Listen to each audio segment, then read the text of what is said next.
হুগলির পান্ডুয়া বেরেলা কোচমালী গ্রাম পঞ্চায়েত অন্নপূর্ণা ভান্ডারী প্রকল্পের শতাধিক আবেদনপত্র পড়ে থাকার অভিযোগ ঘিরে বৃহস্পতিবার বিক্ষোভ দেখায় বিজেপি।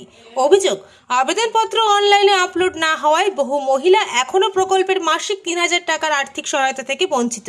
বিজেপির পান্ডুয়া মণ্ডল ২ সভাপতি বিশ্বজিৎ পোদ্দারের দাবি, অনেকের অ্যাকাউন্টে টাকা এলেও বহু যোগ্য আবেদনকারী এখনও কোনো টাকা পাননি। পঞ্চায়েতে এসে তারা দেখতে পান বহু অফলাইন আবেদনপত্র জমা অবস্থায় পড়ে রয়েছে। পঞ্চায়েত কর্তৃপক্ষ কর্মীর অভাবের কারণ দেখিয়েছে বলে দাবি বিজেপির। পঞ্চায়েতে কিসের জন্য আসা? দেখুন, এই বিগত প্রায় এক মাসের কাছাকাছি আমাদের যারা বিজেপি যারা কার্যকর্তা আছে তারা অমানসিক পরিশ্রম করেছে। তারা অফলাইনে যে ফর্মগুলো তারা ফিল আপ করেছে, ক্যাম্পে ছিল, অনেক কষ্ট করে তারা ফর্ম ফিল আপ করে পঞ্চায়েতের প্রত্যেকটা পঞ্চায়েতকে জমা দিয়েছে। তো এবারে এই অন্নপূর্ণা ভান্ডারে টাকা ঢোকেনি।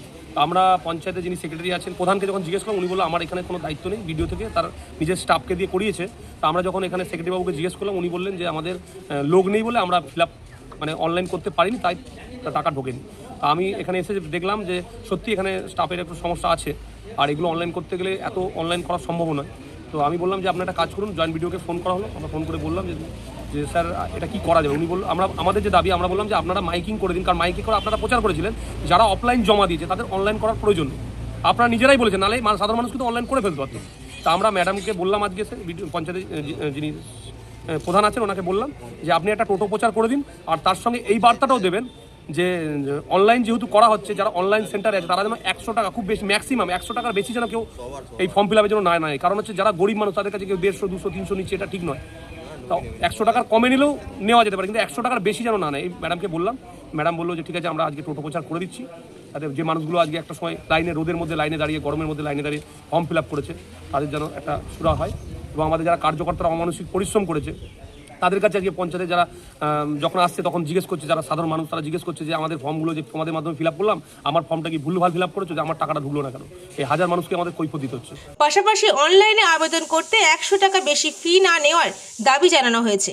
অন্যদিকে পঞ্চায়েত প্রধান শোভা মুখার্জি জানান, যারা অনলাইনে আবেদন করেছেন তাদের অনেকে ইতিমধ্যে টাকা পেয়েছেন, তবে অফলাইনে জমা পড়ে আবেদনপত্র বিডিও অফিস থেকে সংগ্রহ না করায় সেগুলো পাঠানো সম্ভব হয়নি। তিনি বলেন, প্রকৃত সুবিধাভোগীরা যাতে দ্রুত প্রকল্পের সুবিধা পান সেই লক্ষ্যে মাইকিং করে অনলাইন আবেদন করার প্রচার চালানো হবে। আজকে দেখা গেল বিজেপির একটা প্রতিনিধি দল পঞ্চায়েতে একটা বিক্ষোভ দেখালো, কিসের জন্য? কালকে মাননীয় মুখ্যমন্ত্রী স্টেট থেকে অনেকের অনলাইন যাদের ফর্ম ছিল তাদের জন্য অন্নপূর্ণা যোজনার যে টাকা ৩,০০০ টাকা অনেকে পেয়ে গেছে, যাদের অনলাইন ফর্ম জমা করেছিলেন।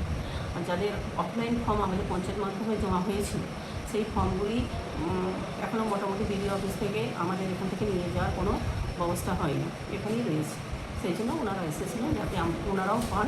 আমরাও চাইছি, সর্বান্তকরণে চাইছি যাতে ওনারাও সকলেই পয়সা পান। তবে আজকে একটা সিদ্ধান্ত আমরাও নিয়েছি, বা ম্যাডামের কাছ থেকে আমরা অনুমতি নিয়ে একটা মাইক প্রচারের ব্যবস্থা করব যাতে সকলে অনলাইন ফর্মগুলি জমা করেন।